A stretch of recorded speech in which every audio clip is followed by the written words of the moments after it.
Welcome to part 3 of this series of analysis, Jehovah Elohim, God or Satan. In part 2, we dealt with the creation story, the story of Adam and Eve.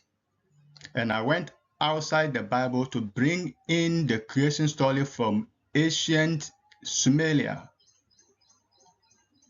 the story of the Anunnakis, to compare with the creation story of the Bible. I also talked about the young prophet who told me that Yahweh, Jehovah, the God of the Christian, was a human.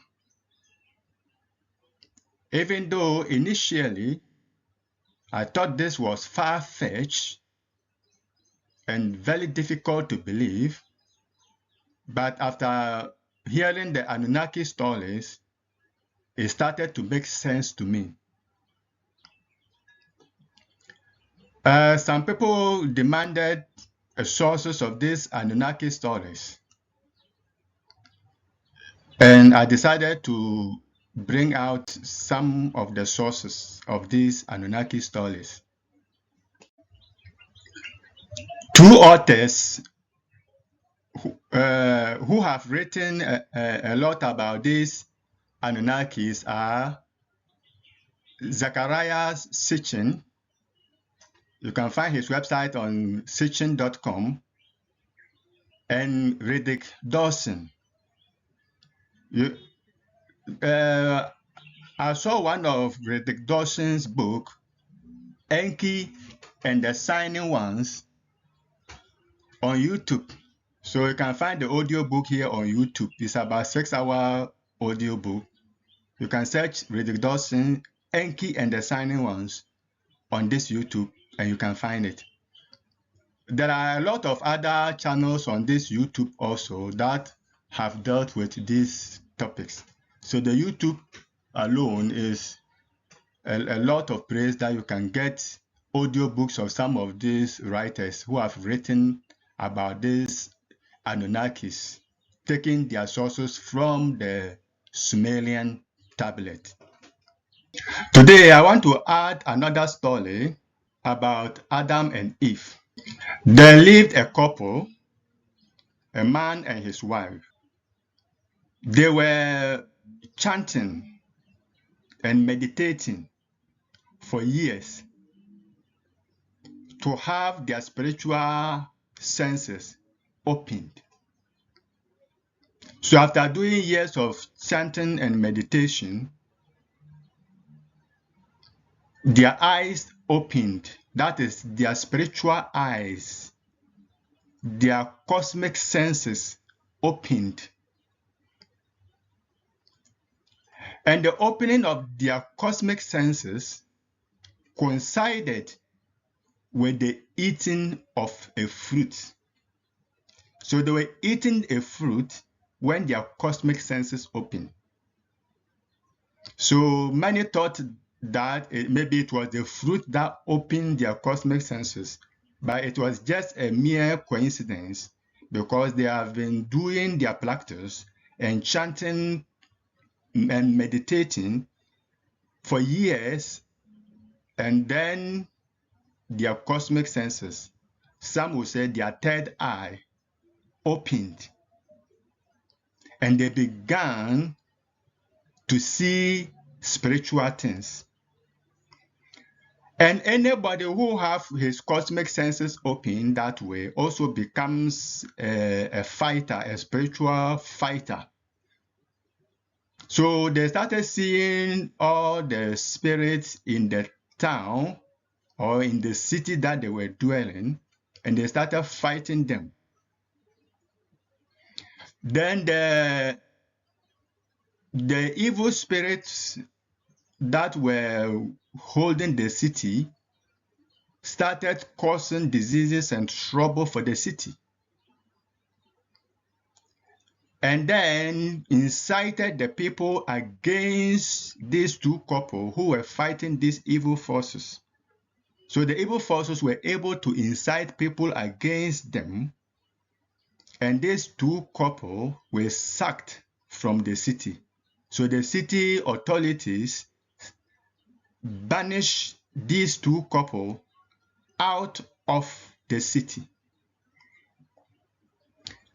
And these two couples, according to this story, they are currently known in the spiritual community as Alpha and Omega.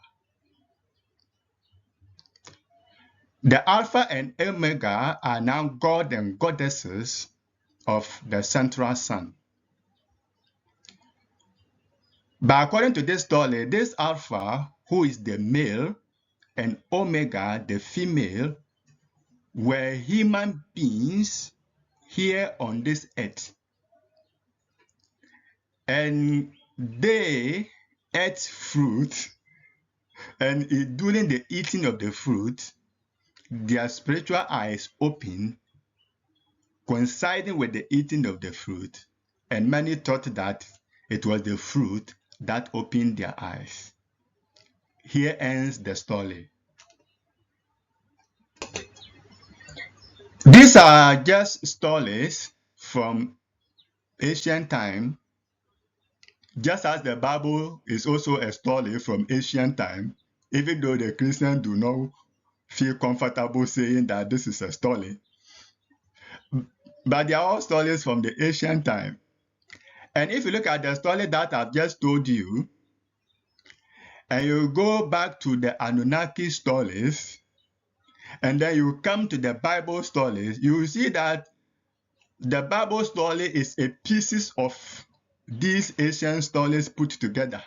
They take pieces of a story here, piece of a story here, and brought it together into the Bible. So the Bible is a pieces of these stories. That's why in the creation story that I made earlier, I pointed out the incoherent and inconsistencies and confusion in the Bible creation story. Because you can see that the writer of this Bible creation story was picking stories from different sources and trying to put them together. So the Bible story ended up being incoherent and inconsistent. You can see clearly that this Bible God, the story of the God of the Bible creating Adam and Eve matches with the story of the Anunnakis, who were humans from another planet who came to this earth to genetically modify human beings so that they can use this genetically modified human beings or these clone human beings to do mining work for them. So they were actually breeding rearing human beings to do mining work. That was their intent and purpose. The mining work is tedious. They were mining gold here on this earth and decided to genetically modify human beings who will be used to do their mining work. So they were not actually creating human beings as God created human beings, but they were actually genetically modifying human beings. And we human beings on earth right now can also genetically modify human beings. And we have even started producing human beings outside of the womb in a machine, which we humans are currently doing. So it's the same thing that these aliens came to do. And this is what is being reported as they created the human being, Adam and Eve, and those things. But if you read the Genesis story very well, you see that this Adam and Eve that were genetically modified or cloned human beings by these Anunnakis, their son Cain went out of their camp to go and dwell in the land of Nod, where he married these human beings that were already existing. I mean, we also saw in Genesis chapter 6 how these human beings who came from other planets were called gods, and they refer to them as sons of God. And they came here and married human beings who were here already on this earth, the Earthnians, or the people of earth. They married them and they gave birth to the Nephilims. So these are stories that were picked from other sources and brought together as a creation story in the Bible. But if you think that this Bible God was a human from another planet and they came here to clone human beings, but they were not God who created heaven and earth, but they were rather cloning human beings. So the Adam and Eve were human clone, and this God was also a human like us. If this is so much for you to think, let's go into the Bible itself and read Genesis chapter 18, verse 1. Genesis chapter 18, verse 1. I'm reading from the King James. And the Lord appeared unto him in the plains of Mamre, and he sat in the tent door in the heat of the day. Genesis chapter 18, verse 1. Abraham was sitting in front of his house. And this God of the Bible, God of the Christians, the Lord here, come from the Tetragrammaton, which was translated as Yahweh or Jehovah. So this Jehovah came to Abraham in Genesis chapter 18, verse 1. Jehovah, the Christian God, came to Abraham. Did he come physical or spiritual? This God that came to Abraham, was he coming as a physical being or a spiritual being? Or what? Let's continue the reading. And he lifted up his eyes and looked, and lo, three men, underline that, three men stood by him. And when he saw them, he ran to meet them from the tent door and bowed himself towards the ground and said, My Lord, if now I have found favor in thy sight, pass not away, I pray thee, from thy servant. Let a little water, I pray you, be fetched, and wash your feet, and rest yourself under the tree. So Jehovah Elohim, God of the Christians, came to Abraham together with two others, and they were men, physical, touchable, seeable, hearable men. So if you were thinking that the young prophet telling me that Jehovah Elohim, the God of Abraham, was a human, read Genesis chapter 18, verse 1 down. If it is far-fetched for you, read this one and see whether this Lord of Abraham, the Jehovah Elohim that appeared to Abraham, the Tetragrammaton, was he a man or something else? According to this Bible, he was a man and he was followed by two others. So there were three men. And Abraham gave them water to wash their feet. They have walked and trekked on the ground, and their feet were dusty. And Abraham gave them water to wash their feet.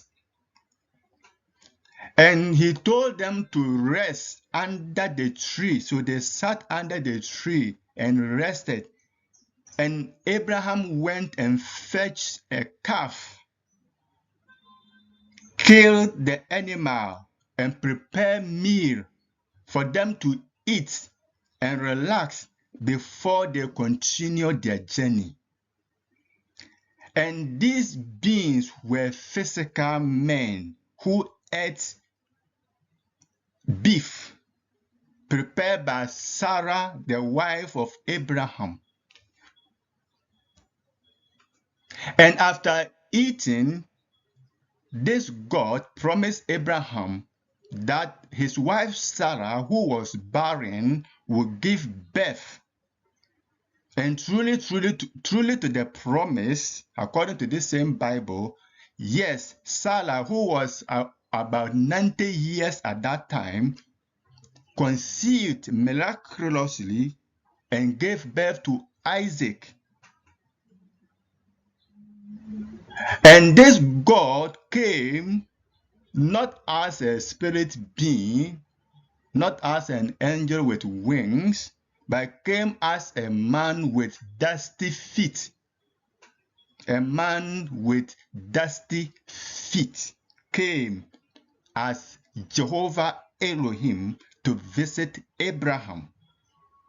So the young prophet telling me that this God of Abraham was a human, the Bible itself in Genesis chapter 18 gives a perfect description of this God, and it was a description of a human. The Anunnakis were also humans, but they were not humans from this earth. They were humans from another planet. And if you follow the Anunnaki story very well, it is these same Anunnakis who became gods around that area. God of Babylon, God of the Canaanite area, God of the Egyptians, the Isis, Horus, Osiris. These were all Anunnaki who came to this earth from another planet according to these stories. And as I said, it's just a story. I'm not imposing anything for you to believe. I myself am not a believer. So I'm just showing you the stories that were collated into the Bible. So they were all stories. You can believe them or leave them as it is. In today's issue, we are going to look into the powers of this God, Jehovah Elohim. This God exhibited powers and other miraculous works which are recorded in the Bible. So we cannot discuss this God and ignore the powers that were exhibited by this God. So let's go into the Bible and pick the key miracles and powers that this God, Jehovah Elohim, exhibited to prove himself God of the universe. I've chosen 5 key powers. That's not all, but these are the key ones or the most popular ones which pastors always quote and preach to show that their God is a powerful God. So let's look into 5 of these powers. Number 1, Moses' rod turned into snake. This can be found in Exodus chapter 7, especially verse 10 and 12. The story goes like this. Moses and his brother Aaron went to inform Pharaoh that the God of the Israelites have ordered the release of the children of Israel from Egyptian slavery. So it became a magical contest between Moses and the magicians in the house of Pharaoh. So Moses put his stick down and the stick turned into a snake. Pharaoh called his magicians to also come and demonstrate their powers. They also came, put their sticks down, and their sticks also turned into snakes. But the wonderful thing that happened is that the snake of Moses swallowed the snake of the magicians in the house of Pharaoh. This was what happened. The second one was dividing the Red Sea. When the Israelites left Egypt, Moses succeeded in bringing out the Israelites from Egypt. And when they were sending them to the promised land, they reached the sea. And the Egyptians changed their mind that they will still pursue the Israelites and bring them back. So this God told Moses to use the same stick that turned into a snake to point it at the Red Sea and divide it. So Moses pointed his stick at the Red Sea, and the sea parted into two. Then the Israelites walked through dry land with a wall of water on the left side and a wall of water on the right side, with the spiritual power and spiritual force holding the waters, leaving the way for the children of Israel to pass through the sea without being drawn. But when the Egyptians tried to pursue them into the sea, after the last Israelite crossed the sea, Moses turned back and turned his rod or his stick towards the sea, and the sea closed up, and all the Egyptians were drawn. So pastors like to quote this text very well in Exodus chapter 14 to prove that yes, this God of Israel was so powerful, and that is what proves that he is God, the creator indeed. Number 3 is the defeat of the enemies. So this God led the Israelites to fight many wars, and in these wars, the Israelites, the Israeli army, won the battles, and this proves that he is God. And a typical example, and the most dramatic one, was Jericho. They encircled Jericho, and the fortified walls of Jericho, according to this Bible in Joshua chapter 6, the walls of Jericho were brought down without anything touching it. Upon the blowing of the trumpet, the walls crumbled down, and they then walked into the city and exterminated them. So this shows the power of this God of Israel. Let's go to number 4. He produced water from the rock. When the Israelites were coming, they were thirsty, and there was no water in the desert. And this same rod that turned into a snake, this God instructed Moses to point the stick onto a rock, and a fountain of water gushed out of the rock and started flowing for the Israelites to drink. I would want to see that fountain if it's still there up to date, but I've not heard that it is still there. I don't know whether it's there or not. Then the 5th one is the conjuration of manna, which is a form of bread that came down from heaven. So when the Israelites were hungry, this God performed this miracle, and the manna started falling from heaven. And this miracle, according to the Bible, this miracle continued, and the manna were falling from heaven every morning for the children of Israel to pick and eat. So these are popular miracles, popular powers that were exhibited by the God of Israel. This is not the exhaustive list, but I just chose the popular ones.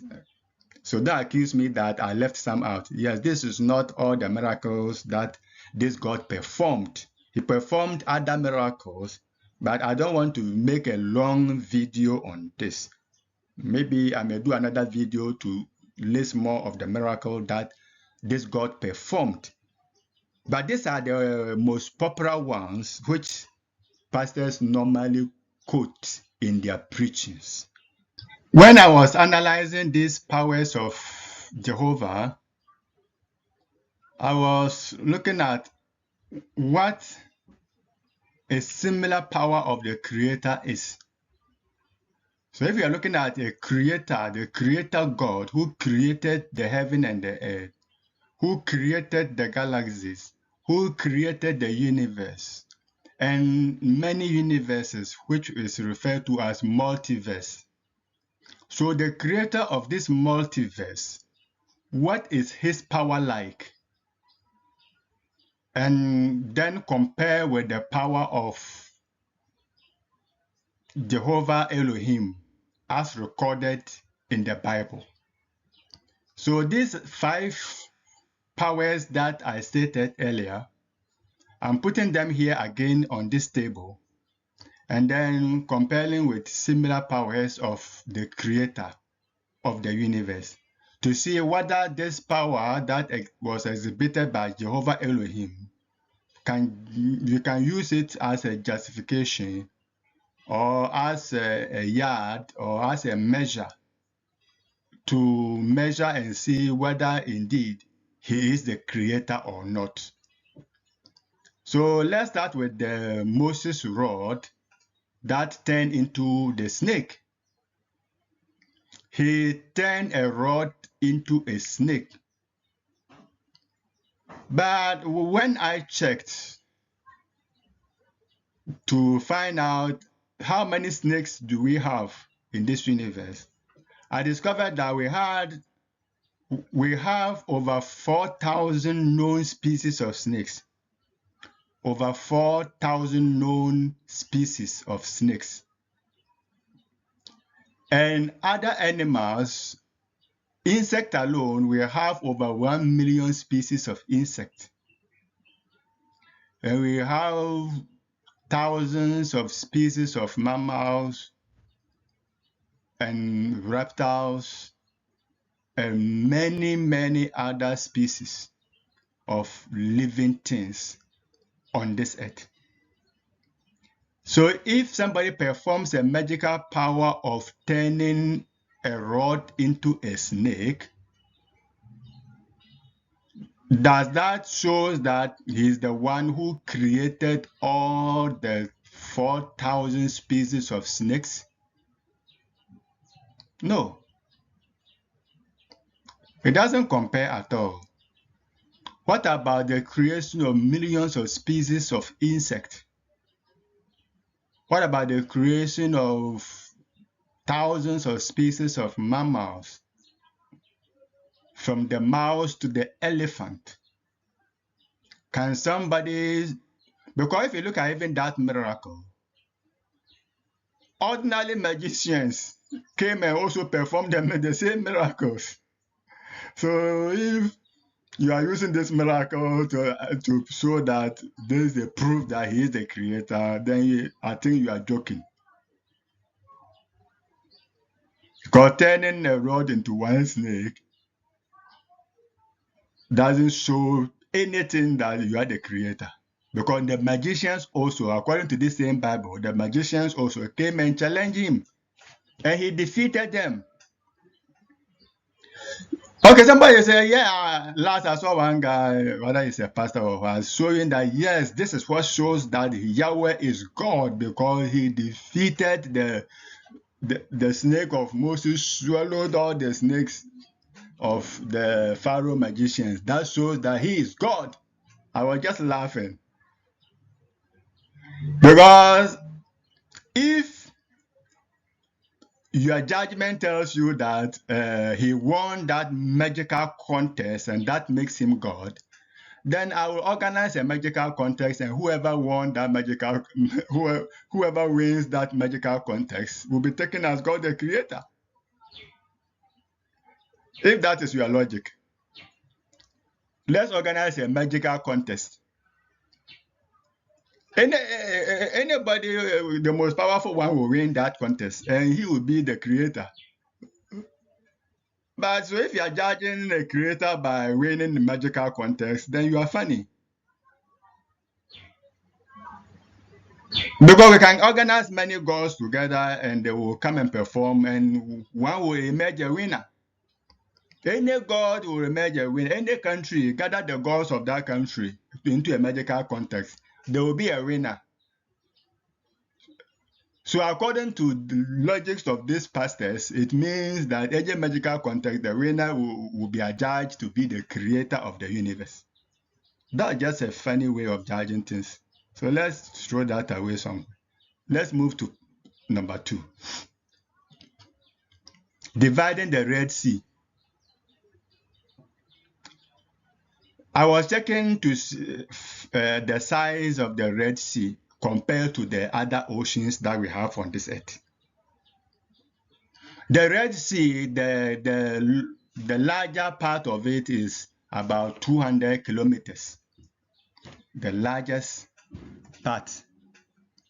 But on top there, between Egypt and Israel, is a small one there between 15 to 20 kilometers. And everything so clearly that it was that smaller side that they crossed, about 15 to 20 kilometers. The Bible itself shows that they crossed it overnight. So if it was the bigger side, they couldn't have crossed 200 kilometers overnight. No. Because there were women and children with luggages. So how can you carry your luggage with your children and cross 200 kilometers sea floor overnight? That's just not possible for humans. Even Olympic runners cannot cross 200 kilometers overnight, let alone women and children with their luggages.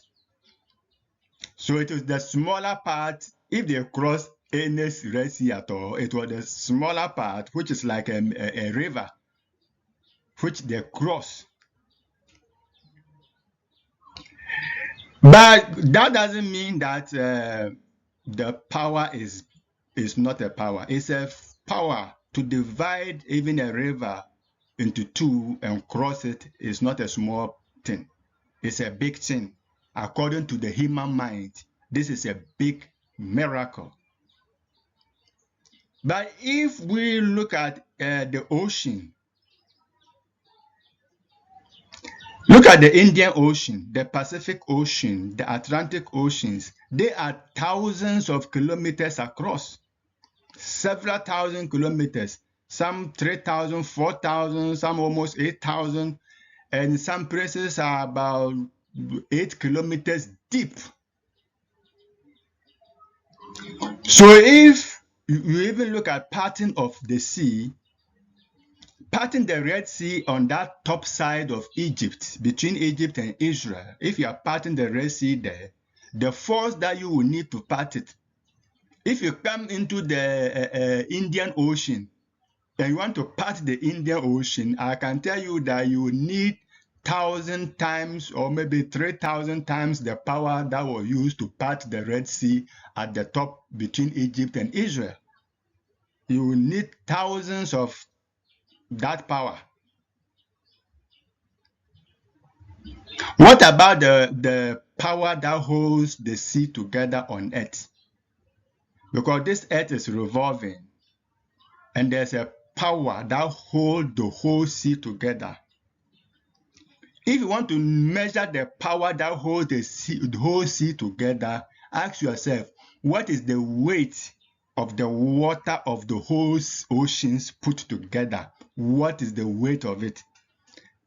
Then ask yourself the force that is holding this weight together, holding it on earth, so that the earth can spin on its orbit without the water falling away from the earth. So you need an enormous force to hold this water, stick it to the surface of this earth. This is the power of the Creator that we are talking about. So you can say that the powers that hold the sea together on this earth is million times the power that was used to part the Red Sea. Millions of times. What about the whole earth?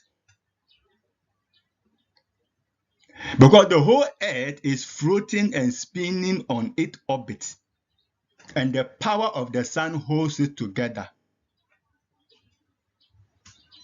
So you will need even more force to hold this earth together on its orbit. So the centripetal force of the sun that is holding this earth together, these powers that were used to part the Red Sea, is nothing, is negligible if you compare with these powers. And this is not the only planet in this solar system. What about the Saturn, which is 117 times or so heavier than this Earth? Then you will need the power that you need to hold this Earth. You will need that 1 times 100 times to hold that planet alone. What about the entire galaxy? What force do you need to hold them together? And what force do you need to hold the entire universe together? And what force do you need to hold the entire multiverses together? So that the stars don't hit against each other, because the forces. And from our scientific calculations, some of the stars are million times heavier than this Earth. This sun alone is about 300 times heavier than this Earth, which means that whatever power you need to hold this Earth, you need several 100,000 times to hold the sun also. So the forces that holds these planetary systems together, the universal gravitations that works within the galaxies and the solar systems, if you compare the forces that parted the Red Sea, it becomes nothing, absolutely nothing. But we humans here on this earth, that power is enormous force. Do you see that? So something that is so wonderful and miraculous to you, when compared with others, is just small. The ant will see the mouse as an enormous animal, but the mouse will also see itself as nothing compared to the elephant. That's how the whole world is. So if you look at the powers that were exhibited and compare with the forces that hold this universe together, that power is nothing. But for human mind, yes, this is a powerful thing. This is a miraculous work. But we human minds cannot even comprehend and understand the forces that is holding this universe together. We are only getting glimpses of it. But the small that we are getting shows that this power of parting Red Sea is nothing. Let's look at the bringing down the walls of Jericho and defeating enemies. After defeating and destroying enemies, Adolf Hitler did it. So this God was just like Adolf Hitler destroying other people. And that one is not godly powers at all. It's satanic powers rather than godly one.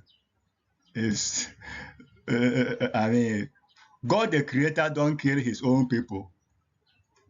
It is these gods that are God the Creator don't kill his own people. So if you claim to be God the creator and you can go and exterminate the whole group of people, what's that you are God the creator? Somebody will say, oh, they were not worshiping him. Okay. They were sinners. You think they were sinners, so they were not worshiping God. That's why he was killing them. I will come to that. I don't want to jump into that. That is another video altogether. We will look at whether those that were worshiping him, what he did to them also. But so this defeat of the enemy, I don't see what to compare with the creator God that I know. So the creator God that I know is not a God that goes about committing genocide and war crimes. So I don't have anything to compare with the war crimes that were committed in Jericho. So let's go to number 5. He produced water from the rock. This one is a miracle. Moses pointed his stick on the rock and the water gushed out. So this is a miracle. But creating one river, and the river, I'm not even sure whether it is still there. So let's say creating one temporary river, creating one temporary river on earth. What about thousands of rivers that were created by God the creator? So creating one river doesn't mean you created all. And his river self, I've never heard that it exists. So whether it is true or not, I cannot tell. But if anyone knows whether this river that he created, reported in the Bible, exists, please let me know. I will want to visit it. But I don't see anything, I've never heard it, that river exists. So let's assume that he created a temporary river, which is no more. Does that show that he created all the rivers on this earth? All the mighty rivers and the mighty oceans? Does this show that, yeah, because Moses was able to use the stick of Moses to point at the rock for the river to gush out of that rock, means that he created all the rivers on this earth. And the earth is not the only planet. There are trillions of planets. And each planet may have rivers. And this earth alone, we have thousands of rivers. Many rivers, giant and small. So if somebody just created one temporary river somewhere, that does not mean that he created all the rivers. And that river creation is nothing compared to creating Amazon, Mississippi, Nile, and Congo. We have mighty rivers, which was created by God the Creator before we even heard of this God of Israel. So if he came and demonstrated and created a small water in the desert, and that water even up to date, I don't know whether it can be found. We cannot use that one to say that means, that shows that, yeah, he created the Amazon River, he created the Nile River, he created, no.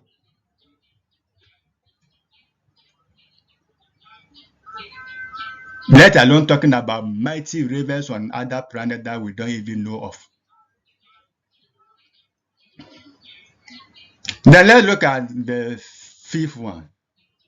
Manna. He conjured manna from heaven. He conjured manna from heaven, bread. He conjured bread for them to eat. And only the bread he was able to conjure.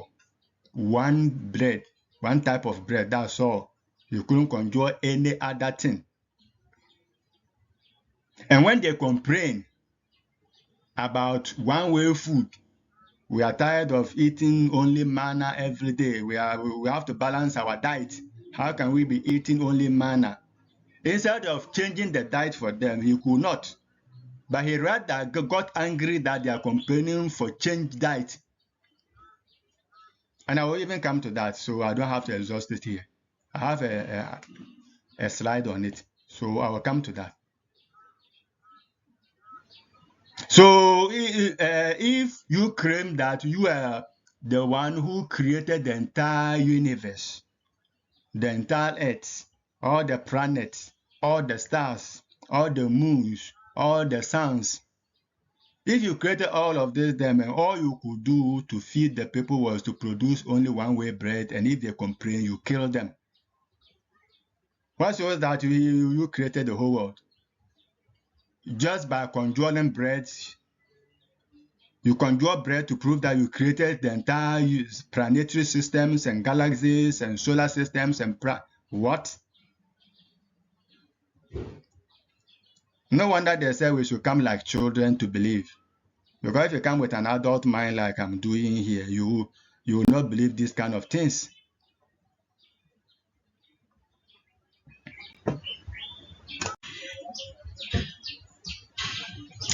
To conclude, I will say that Jehovah Elohim, God of Israel, God of Abraham, the Christian God, exhibited a lot of powers and did a lot of miracles to justify himself. These miracles are wonderful. They are miraculous to the human mind. But if we sit down and look at creation, we look at nature, and we look at the forces and the powers that are at display in nature itself, and we compare it with the powers that were exhibited by this God, the powers of this God is nothing compared with the power of nature that exists, which we know about. But I would say that using power alone, we will not be able to judge whether he is God or not. But we'll look into other qualities of this God in our next part. So in part 4, we'll be assessing this God with another qualities of God, the Creator, that we knew before we heard of this God. We'll be looking at, was he omniscient or not? Did he prove himself to be an omniscient, which is key qualities of God the Creator? In our next part, subscribe to this channel so that when I release the next video, you will get the notification. Thank you for watching. Thank you for being with us.